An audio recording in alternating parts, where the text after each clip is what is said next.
दो चार जज, दसियों प्रतिभागी, फैसले की घड़ी और इनाम की रकम। सही सोच रहे हैं। रियलिटी शोज में आमतौर पर ऐसा ही होता है। अलग अलग तरीके के कॉम्पिटिशन्स होते हैं जिनमें सबसे टैलेंटेड कंटेस्टेंट को विजेता घोषित किया जाता है। लेकिन 20 दिसंबर 2021 से भारत में एक अनोखा शो शुरू हुआ है, shark tank India.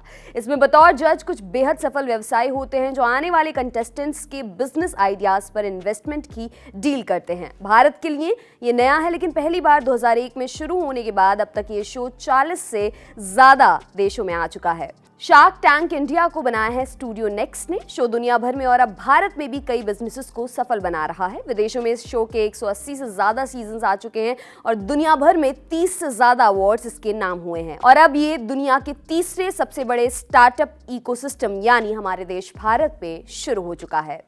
Shark tank India का फॉर्मेट दूसरे रियलिटी शोज से अलग है। यहाँ प्रतियोगी को बार बार परफॉर्म नहीं करना होता, ना ही दूसरे कंटेस्टेंट से उनका सीधा मुकाबला होता है। शार्क टैंक इंडिया में आने वाले लोगों को सिर्फ एक ही बार परफॉर्म करना होता है। मान लीजिए आपके पास कोई धांसू बिजनेस आइडिया और आपको लगता है ये आइडिया छप्पर फाड़ कमाई दे सकता है, तो आप क्या करेंगे? सीधा सा जवाब है कि उस आइडिया को बिजनेस मॉडल में बदलेंगे, लेकिन इसके लिए चाहिए रकम। अगर बिजनेस आप पहले से ही कर रहे हैं और आप उसे बड़ा बनाना चाहते हैं तो भी रकम चाहिए। रकम मिलेगी कहां से? इसके विकल्प बहुत हो सकते हैं। शार्क टैंक इंडिया ऐसा ही एक विकल्प है। शो में भाग लेने वाले प्रतियोगी अपने बिजनेस के लिए इन्वेस्टमेंट जुटाने की कोशिश में यहाँ पर आते हैं। इस कवायद में सबसे पहला काम होता है अपने बिजनेस आइडिया को बेहतर ढंग से शार्क्स यानी जजेस के सामने एक्सप्लेन करना। आइडिया पिच करने वाले ये भी बताते कि उन्हें अपने बिजनेस मॉडल में शार्क्स से कितने रुपए का इन्वेस्टमेंट चाहिए। अब इन्वेस्टमेंट चाहिए तो बदले में फायदा भी देना होगा। तो पिचर्स शार्क्स को ये भी बताते हैं वे अपने बिजनेस मॉडल में इन्वेस्टमेंट की रकम के बदले कितनी हिस्सेदारी शार्क्स को देंगे।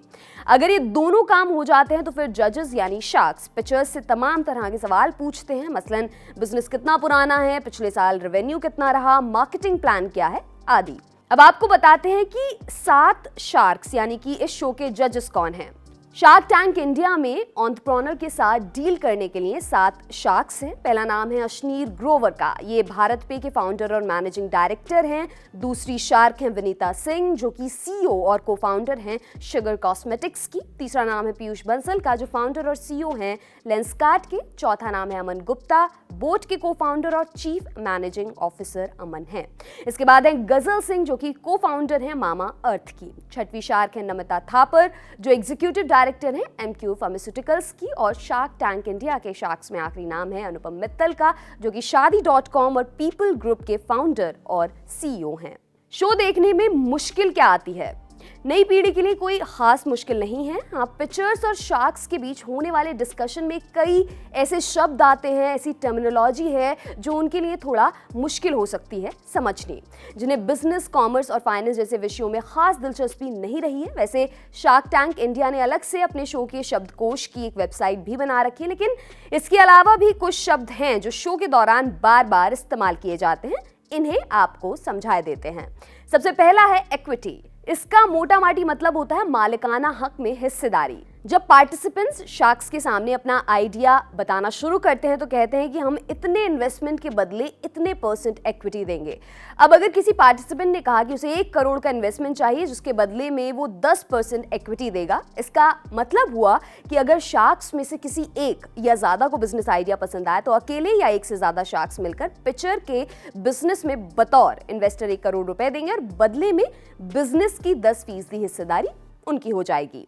दूसरा टर्म है वैल्यूएशन। इसका मतलब होता है कि कंपनी की कुल माली हैसियत कितनी है। इसको पिचर की ऑफर की हुई इक्विटी और उसके बदले में वांछित इन्वेस्टमेंट से भी समझ सकते हैं। पिछले उदाहरण को लें तो अगर पिचर अपने बिजनेस की 10% हिस्सेदारी के बदले 1 करोड़ का इन्वेस्टमेंट मांग रहा है तो इसका मतलब हुआ कि उसकी कंपनी या बिजनेस की कुल मालियत 10 करोड़ है। कई बार ऐसा भी संभव है कि असल मालियत इससे कम हो लेकिन वो इन्वेस्टमेंट के बदले कम इक्विटी देना चाह रहा हो। ऐसी स्थिति में शार्क्स उससे और सवाल पूछते हैं, जैसे उसका बिजनेस कितना पुराना है, टोटल रेवेन्यू कितना आया है, पिछले साल की सेल कितनी है आदि। Gross sales. मान लीजिए एक चिप्स बनाने वाली कंपनी है जिसने 1 साल में 10 रुपए के हिसाब से 1 लाख चिप्स के पैकेट बेचे तो उसकी ग्रोस सेल्स हुई 10 लाख रुपए। Net sales. ग्रोस सेल्स में से कुछ चीजें निकाल दें तो नेट सेल्स बचती हैं। जैसे चिप्स बनाने वाली कंपनी ने 10 लाख रुपए की ग्रोस सेल की, लेकिन उसने किसी ऑफर के तहत 1 लाख रुपए का नेट डिस्काउंट, 1 लाख रुपए का ही रिफंड और प्रोडक्ट डैमेज होने या खराब होने के चलते कस्टमर्स को 1 लाख रुपए के अलाउंसेस दे दिए तो कंपनी की नेट सेल्स 7 लाख रुपए ही मानी जाएगी। अगला है revenue. Net sales, service income, investment income आदि सबको मिलाकर किसी कंपनी के बिजनेस मॉडल ने कुल जितना पैसा इकट्ठा किया है उसे उसका रेवेन्यू कहते हैं। नेट रेवेन्यू सारे खर्चे, डिस्काउंट्स, प्रोडक्ट कॉस्ट आदि निकालकर किसी बिजनेस में कुल जितना पैसा कमाई के तौर पर आता है उसे नेट रेवेन्यू कहते हैं। कई बार बिजनेस में नेट सेल्स तो अच्छी होती हैं, लेकिन उन सेल्स के लिए किए गए खर्चे और बाकी सभी तरह की लागत मिलाकर नेट सेल्स से ज्यादा हो जाती है, यानी धंधा नुकसान में चला जाता है। इसीलिए इन्वेस्टर्स के लिए नेट रेवेन्यू एक जरूरी पॉइंट ऑफ कंसर्न होता है। अगला है प्री रेवेन्यू।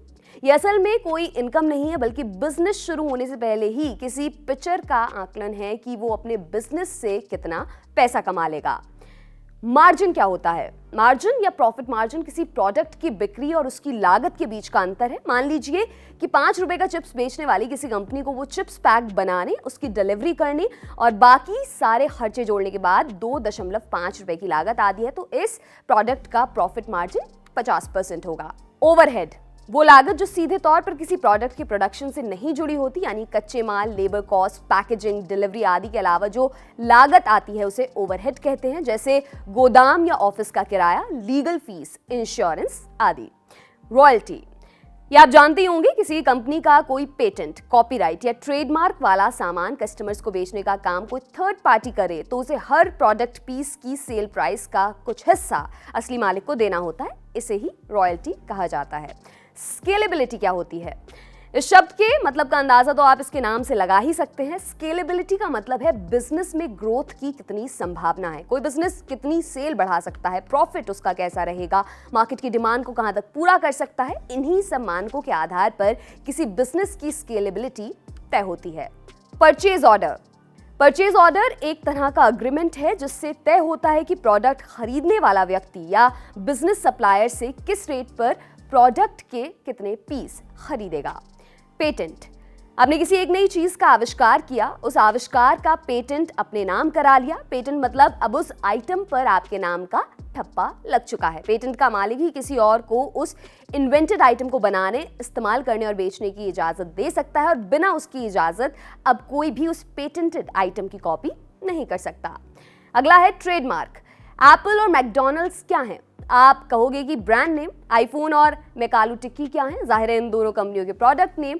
इसी तरह एप्पल का कटा हुआ सेब उसका लोगो है और I am loving it McDonald का स्लोगन है। ये सब कंपनी के ट्रेडमार्क होते हैं। आपने देखा होगा किसी प्रोडक्ट के रैपर पर उसके नाम के साथ साथ एक सर्कल में छोटा सा टी लिखा होता है। ये ट्रेडमार्क कोई दूसरी कंपनी कॉपी नहीं कर सकती।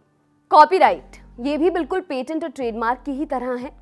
आपने तमाम बार प्रोडक्ट्स पर सर्कल किया हुआ सी देखा होगा। इसका मतलब होता है कि फला प्रोडक्ट की कॉपीज निकालने का अधिकार सिर्फ उसके पास है जिसके पास इसका कॉपीराइट है। कंपनी प्रोडक्ट्स के अलावा सामान्यतः कॉपीराइट का इस्तेमाल किताबों, फिल्मों, तस्वीरों, गानों और वेबसाइट्स आदि के लिए भी किया जाता है। परपेचुइटी। परपेचुइटी शब्द पर्यायवाची है फॉरएवर का। इसका अर्थ होता है हमेशा। फर्ज कीजिए आपने किताब लिखी और पब्लिशर से कह दिया कि हम प्रति किताब की बिक्री पर 50 रुपए की रॉयल्टी परपेचुइटी में लेंगे, तो इसका मतलब हो गया जब तक आपकी किताब बिकेगी तब तक आपको 50 रुपए प्रति किताब रॉयल्टी मिलती रहेगी। आखिरी है कस्टमर एक्विजिशन कॉस्ट। हर कंपनी अपना कस्टमर बेस बढ़ाने के लिए ऐड जैसी चीजों पर पैसा खर्च करती है। मान लीजिए किसी कंपनी ने ऐड पर 1000 रुपए खर्च किए जिससे उसके 100 कस्टमर बढ़े, तो उस कंपनी की कस्टमर एक्विजिशन कॉस्ट 10 रुपए प्रति कस्टमर होगी। आपके लिए तमाम जानकारी इकट्ठा की है हमारे साथी शिवेंद्र ने। देखते रहिए दी लल्लन टॉप। शुक्रिया।